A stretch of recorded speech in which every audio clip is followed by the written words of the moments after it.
Jadi akhirnya banyak dari calon tenaga kerja ini kena penipuan. Oh iya. Ya,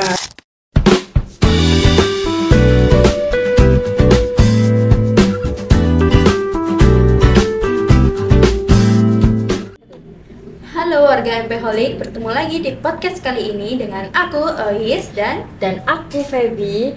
Jadi guys, di sini kita kedatangan tamu spesial nih. siapa itu? Langsung saja yuk, Mem Melinda. Yeay. halo, selamat pagi, selamat pagi Pepi, selamat pagi MP Holics.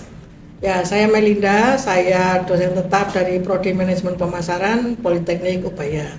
Nah, hari ini kita akan sedikit ngobrol nih sama teman-teman generasi Gen Z ya istilahnya. Oke. Ya. Gimana Mem kabarnya? Setelah mahasiswa liburan nih, gitu. Oh, iya. Kesehariannya itu memang gimana gitu? Ya, kabar saya luar biasa. Ya. Mahasiswa libur tapi dosennya sih banyak sih pekerjaannya. Ya. Jadi nggak ikut liburan ya Mem? Enggak ikut liburan. Jadi kita banyak mengikuti kayak pelatihan, terus kemudian kita juga ini untuk mempersiapkan semester depan ya, materi-materi dan seterusnya. Juga ini ada kegiatan untuk membuat jadwal, banyak kegiatan sih, terutama untuk pelatihan, kemudian ada audit. Nah, itu ekstra waktu untuk membutuhkan untuk mengerjakan semuanya itu gitu. Iya.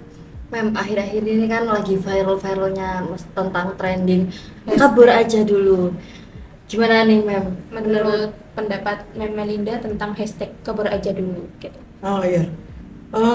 Kalau kita lihat fenomena ini baru sekitar ya hashtagnya loh ya. Iya. Itu hashtagnya itu sekitar 1 bulan ini terakhir ya. Kalau kita lihat kenapa kok itu bisa timbul gitu, seperti kata-kata kabur aja dulu gitu ya. Iya. Ada fenomena di mana orang itu cukup capek gitu ya, capek dalam menjalani kehidupan di Indonesia ini terutama.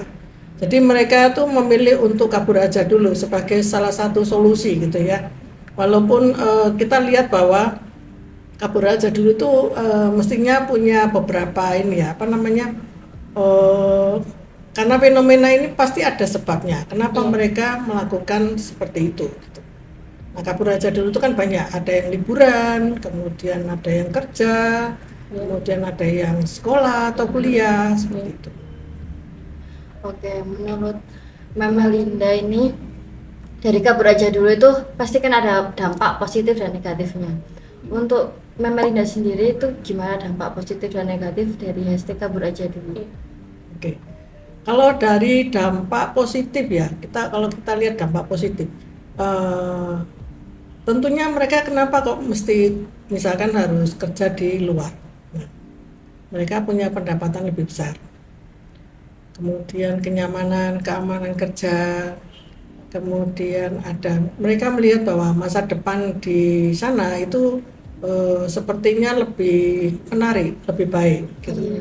Ya, dengan pendapatan yang mereka terima jauh lebih besar daripada di Indonesia ya. Kalau kita lihat dari data itu di Indonesia itu sekitar rata-rata ya, rata-rata kita ngomong rata-rata itu gaji itu 5 juta per bulan. Nah, sedangkan di luar itu bisa mencapai puluhan hingga ratusan juta per bulannya. 2 digit ya Mem? Ya, hampir 2 digit, ada yang sampai 2 digit, ada yang sampai 100 juta juga per bulannya. Nah, itu kan bergantung dari ini ya, tingkat pekerjaannya. Nah, kemudian yang lainnya lagi misalkan ya kuliah atau sekolah ya, banyak dari luar itu menawarkan beasiswa. Nah, beasiswa udah gitu ditambah dengan uang saku. Dan mereka itu masih bisa melakukan part-time job. Nah, jadi contohnya sih, kayak seperti kemarin ya, anak saya kuliah di Taiwan gitu ya. Ya, kalau kita lihat bahwa nggak mahal di sana gitu.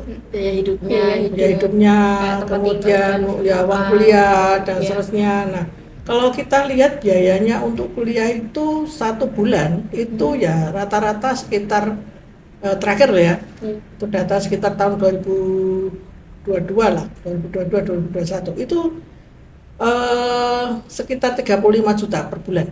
lumayan banget. Lumayan juga Nah, sih. tapi itu biayanya sudah termasuk untuk biaya kuliah, kemudian biaya ini apa namanya, akomodasi tempat tinggal. Tapi jangan lupa kalau di luar kan bisa part time. Nah, sedangkan untuk part time itu apa namanya, mereka itu bisa dapat 1 bulan itu sekitar 8 juta. Wow. Dan kadang juga kalau di luar tuh dikasih tip nggak sih, Mem? Kalau Ya. misal jadi waiters gitu. Tergantung sih di Oh, negara iya. mana. Kadang kan Iya. ada yang di negara tertentu itu nggak ngasih tips sih. Gitu. Oh, Nggak. terus kan membicarakan part time. Kalau Ya. di luar negeri itu gampang apa enggak sih Mem kalau untuk cari pekerjaan part time waktu kita kuliah gitu? Ini contoh aja ya kalau di Taiwan ya, Iya. weekend gitu ya. Iya. Terus kemudian seharusnya kamu nggak kerja sih. Tapi pada saat kamu harus kerja itu maka kamu akan mendapatkan gaji 2 kali. Wah, lumayan banget. Mem. Dan pada saat mereka kan gajinya per jam. Oh. Banyak kan di luar itu gajinya per jam ya. Jadi jarang yang per bulan itu jarang. Ya, Jadi rata-rata per dihitung jam. dari per jam gitu ya Mem? Iya, gitu. Memang setiap harinya ya kalau kita menghitungnya antara 6 sampai 7 jam gitu ya. Iya. Kalau untuk mahasiswa ya, part time itu hanya dibolehkan sekitar 20 jam per minggunya itu. Per minggu tuh. Ya, 20 jam itu maksimal karena kalau terlalu banyak kerja nanti lupa kuliahnya gitu kan. Kecuali kalau sudah lulus ya itu kemudian baru bisa full time gitu. Oh, Full time 40 jam lah. Tapi kalau lebih juga mereka akan dibayar itu apa namanya untuk overtime-nya gitu, lemburnya gitu. kalau dari Mem Melinda sendiri tertarik nggak untuk mengikuti tren kabur aja dulu? Oh ya. Kalau saya ngikuti trennya ya paling mungkin cuman ikut liburan aja sih. Tapi bukan untuk ini ya. Menetap. Kalau menetap itu ada persyaratannya ya. Kalau Iya. di luar kan kita punya apa namanya permanent resident itu ada apa namanya, ada syaratnya gitu loh. Jadi misalkan kalau di Australia gitu ya, misalkan harus 4 atau 5 tahun kita harus kerja di sana gitu. Nggak keluar-keluar, maksudnya nggak pulang balik seperti itu. Gitu. Persyaratannya itu. Nah, terus kemudian banyak cara ya untuk menjadi mendapatkan visa permanen resident ya. Nah, cuman memang karena ini apa namanya, fenomena ini itu membuat kadang menjadi sesuatu yang bisa juga jadi negatif. Itu tadi positifnya ya. Iya. Bisa mendapatkan apa namanya, gaji yang lebih besar, kemudian kesehatan dan jaminan sosial yang lebih baik, keamanan dan kenyamanan di tempat kerja seperti itu. Nah, sedangkan negatifnya dengan hashtagnya kabur aja dulu itu juga ada fenomena yang memprihatinkan, gitu ya. Contoh sih, karena keinginannya keluar, jadi akhirnya banyak dari calon tenaga kerja ini kena penipuan. Oh iya. Ya, Jadi kena penipuan. dimanfaatkan orang-orang tertentu Ya, oknum gitu untuk menipu gitu. Tuh, ditawarin kerja, kemudian mesti menyiapkan dana segini untuk bisa mengurus dokumen dan seterusnya. Dan pada kenyataannya mereka nanti akhirnya terjadi trafficking judol itu ya, ada ya di ceritanya kan mau dikerjakan di mana, misalkan di Taiwan atau di Dubai atau di mana, ternyata mereka diterbangkan ke Kamboja. Nah, itu penipuan. Jadi ada penipuan, sifatnya itu ada yang penipuan, ada yang scam kan gitu ya. Itu. Yang lainnya lagi ada yang nekat kerja. Ada penipuan yang lain ya. Misalkan contohnya kerja tapi dikasih visa turis. Nah, jadi waktu dikasih visa turis, ya karena mereka ketidaktahuannya, nanti diinfokan bahwa nanti kalau sampai di sana bisa kok diuruskan untuk visa kerja. Nah, tapi ternyata enggak. Dan mereka akhirnya ya kalau itu kan ilegal kalau pakai visa turis. Karena harusnya berlibur kok jadi Pekerjaan jadi pekerja migran di sana gitu. Ya, itu negatifnya di situ sih. Jadi harus apa ya, ada syaratnya ya. Kenapa mereka harus bisa kabur aja dulu gitu. Jadi kalau umumnya mereka yang usia produktif sih 19 sampai 30 tahun. Jadi kayak misalkan kita ini para Gen Z ingin Ya. ikut kabur aja dulu, jadi kita itu harus menggali informasi lebih dalam kalau Ya. mau ke luar negeri supaya nggak kena penipuan, kena scam dan lain-lain gitu kan. Ya, betul.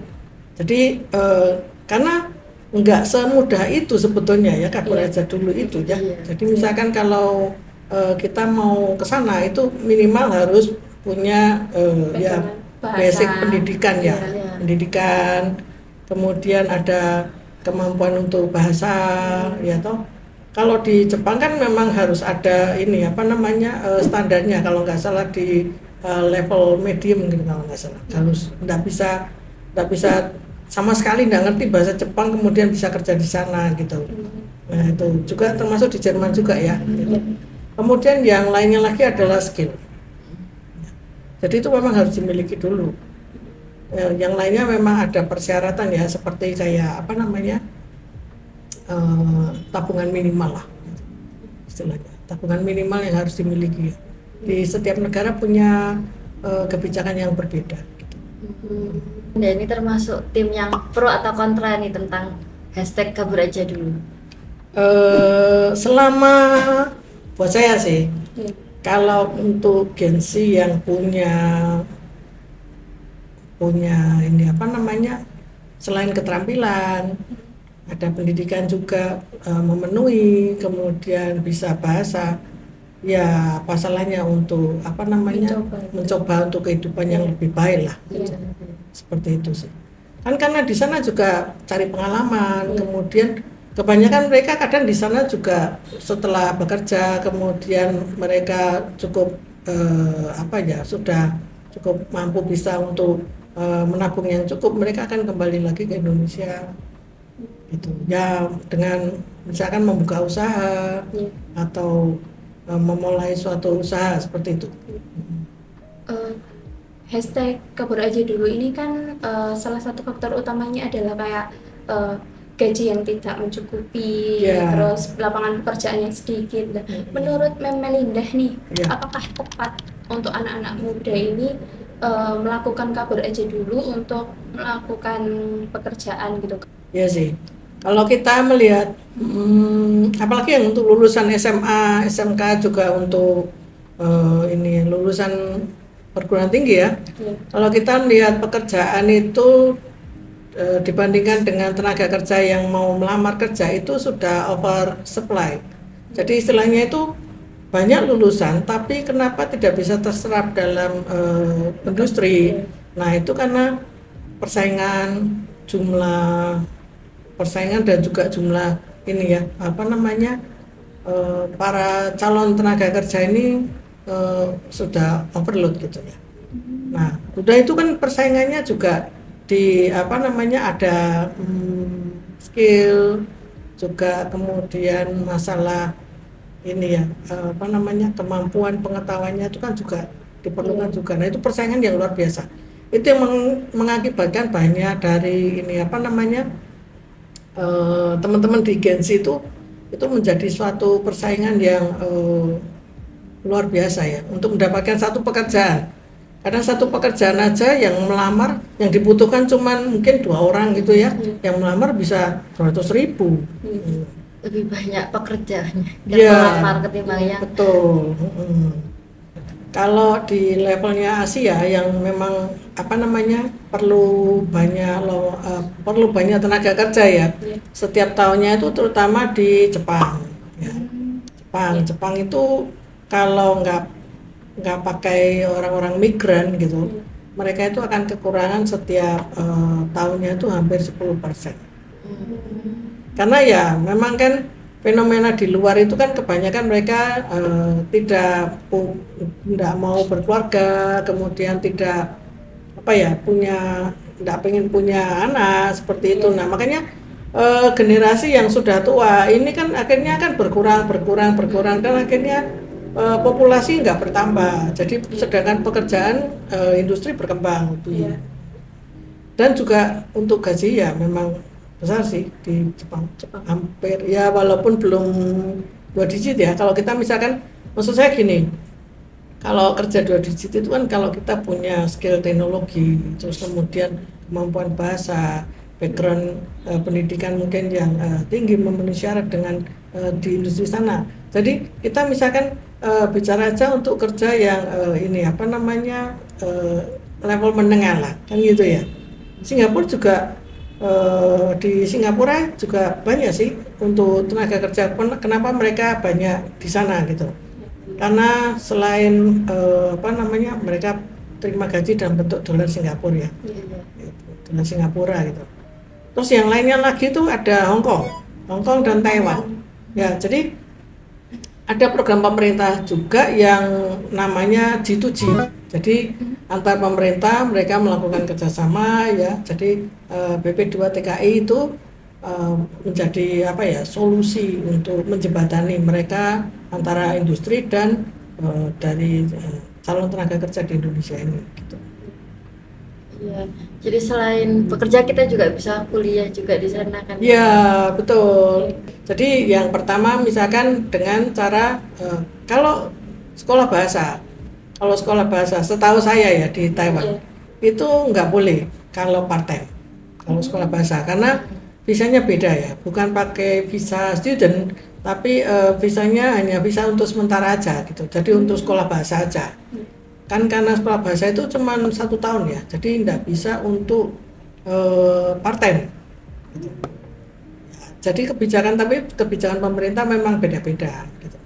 Tapi kalau kamu kuliah di sana kemudian dapat beasiswa, ya kan, itu sekarang ini peluang yang cukup besar ya untuk Gen Z.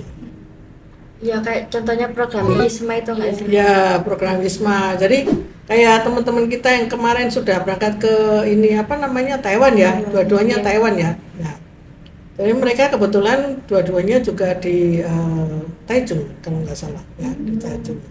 Taichung itu kota kedua terbesar di Taiwan gitu ya.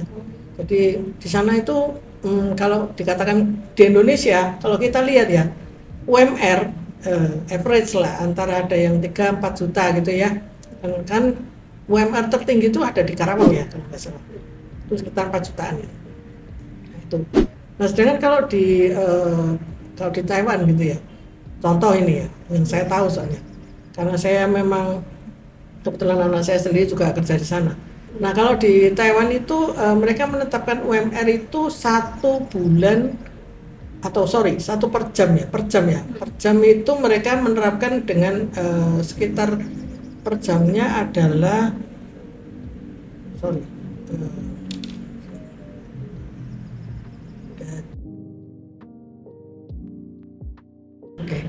ya. Sedangkan kalau di Taiwan itu sekarang ya terbaru dari tahun 2025 ini itu mereka punya UMR itu per jamnya minimal itu adalah 100.000. 100.000 itu ya, minimal rupiah ya. Nah kalau soalnya kalau di sana kalau misalkan apa namanya tenaga kerja tidak mendapatkan UMR per jamnya seperti itu ya, walaupun mungkin kurang sedikit itu berdasarkan ini ya apa agreement ya, persetujuan gitu. Tapi kalau misalkan sudah dari selisihnya paling sedikit, mungkin dari 100.000 mungkin terima 90.000 atau gimana. Tapi kalau misalkan dari 100.000 mereka hanya menerima 50.000, nah itu nanti pengusaha atau ini apa namanya owner dari sebuah perusahaan itu bisa kena masalah hukum kalau di Taiwan gitu, bisa dilaporkan sama tenaga kerjanya. Gitu. Jadi kayak pegawai itu bisa melaporkan bisa gitu? Iya bisa karena dia merasa bahwa gaji yang dia terima itu enggak sesuai dengan ini apa namanya perjanjian kerja gitu. Enggak sesuai dengan apa namanya upah minimum lah istilahnya gitu. Berarti keamanannya terjamin ya, Pak? Iya, keamanan kerja. Terus kemudian kalau sakit misalkan ya. Kalau di sini kan karyawan nggak dikasihkan BPJS kan masih ada ya. Iya. Nah, kalau di sana harus ikut asuransi. Harus ikut asuransi. Iya, harus ikut asuransi dan itu yang bayar memang ini dari pihak pengusahanya ya di sana. Ya ada juga sih yang membayar secara pribadi juga. Jadi bergantung Kalau masih mahasiswa itu baru sendiri sih, karena kan mahasiswa juga harus membayar untuk asuransi ya. Kalau Iya. di mereka harus setiap semesternya itu sekitar ya ada yang 2 juta gitu. Ya itu untuk kesehatan, kemudian kalau ya apapun gitu. Ngomongin masalah negara tadi, Mem. Ya. Persyaratan buat ISMA itu kira-kira kalau di sini tuh apa aja sih, Mem? Yang bisa mumpuni kita untuk Yang bisa lolos. mendukung kita untuk lolos itu apa? Oh ya. Nah, teman-teman kemarin yang ini apa namanya ikut programnya ISMA itu, Iya. mereka itu yang pertama adalah sebetulnya nggak pakai bahasa Mandarin sih kemarin yang di ISMA itu. Tapi kalau yang di Taiwan ya, Iya. nah, kalau yang di negara lain ya pasti otomatis mereka harus punya nilai TOEFL, ya, yang nilai TOEFL-nya harus cukup gitu.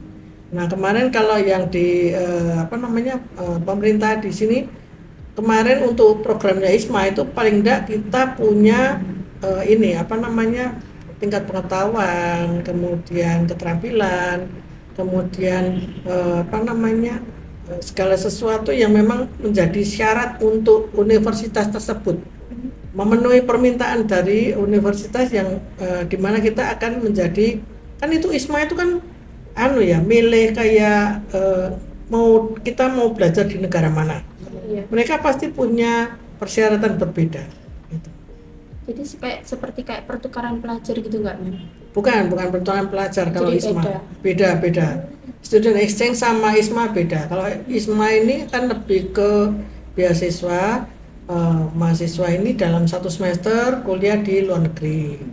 Mereka kalau yang dapat beasiswa penuh, mereka akan dikasih ini apa namanya uang saku. Terus kemudian beasiswanya adalah kuliahnya gratis. Oh, lumayan. Termasuk tiket pesawatnya juga sepertinya. Oh. Include Gitu. tiket pesawat. Ya, tapi kalau yang apa namanya enggak penuh, jadi ada yang kayak kemarin itu teman kita itu ada yang nggak penuh kemarin itu dia free-nya itu di uang kuliah, tapi biaya hidup sendiri. Oh. Gitu. Sebetulnya enggak.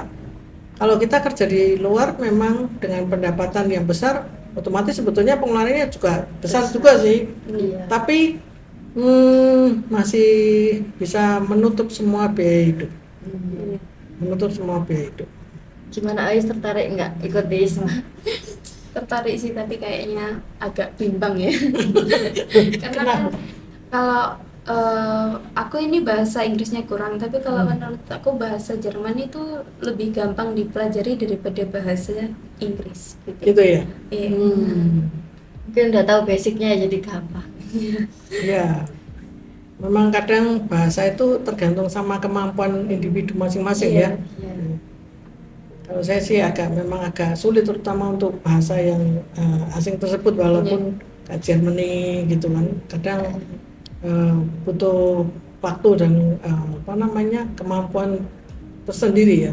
Karena tidak semua orang juga bisa punya kemampuan belajar bahasa dengan mudah. Kalau kamu sendiri nih tertarik nggak untuk ikut ISMA? Tertarik ya, karena emang itu impian saya pengen keluar negeri kan. Cuma ya coba aja dulu. Coba dulu. Bukan kabur dulu ya. Iya, coba aja dulu. Ya.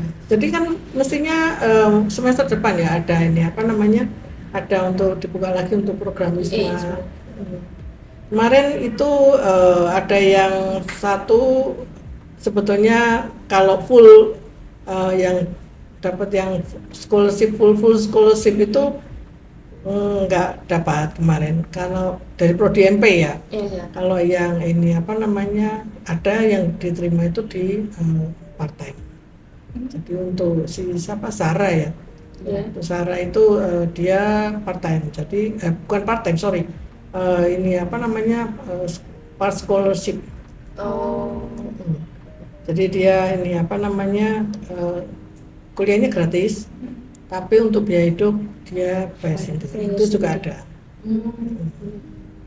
Kalau paspor itu berarti sendiri ya, Mbak? Ngurus paspor visa gitu. Iya. Sendiri berarti. Ya, Nggak include beasiswa. Enggak. Jadi kalau cuma 6 bulan itu kan kayak bahasa ya. Iya. Kayak bahasa itu hanya 1 tahun, itu nggak pakai visa student gitu, nggak pakai visa student. Jadi menggunakan hanya seperti visa untuk ini apa namanya belajar pendek gitu, Oh. untuk short course gitu-gitu. Satu pertanyaan terakhir nih Mem sebelum kita mengakhiri podcast. Iya. Negara impiannya Mem Melinda ini apa sih? Kalau Iya. boleh tahu. Saya sih kepengen untuk apa namanya ya untuk masa tua ya istilahnya, itu di Swiss. Di luar kalau kita lihat tuh ya kayak di Singapura atau di mana namanya negara yang lain, ya mereka selama masih mampu melakukan pekerjaan itu mereka masih bisa kerja. Yang pertama, kemudian memang tempatnya indah. Saya belum pernah ke sana sih, tapi itu impian negara saya. Ya mungkin tahun depan atau gimana bisa berkunjung ke sana. Amin. Nah, Amin. jadi selain indah itu juga apa namanya tingkat mereka nggak ada pajak sih. Oh. Ya kerja mereka nggak ada pajak kalau di apa namanya Swiss ini. Makmur berarti rakyatnya. Ya Makmur. jumlahnya penduduk kan memang nggak banyak juga ya. Hmm. Dan memang keamanan dan kenyamanan tinggal di sana juga kerja itu bisa menjamin untuk kehidupan di masa selanjutnya gitu. Masa tua gitu. Oke, nggak kerasa ya kita udah panjang banget ngomong di podcast ini. Ya, Terima kasih Mem Melinda sudah sama-sama. meluangkan waktunya ya. Oke guys, sampai sini dulu podcast kita hari ini. Dadah. See you untuk warga MP Holic. Sampai jumpa di podcast selanjutnya. Bye-bye. Bye.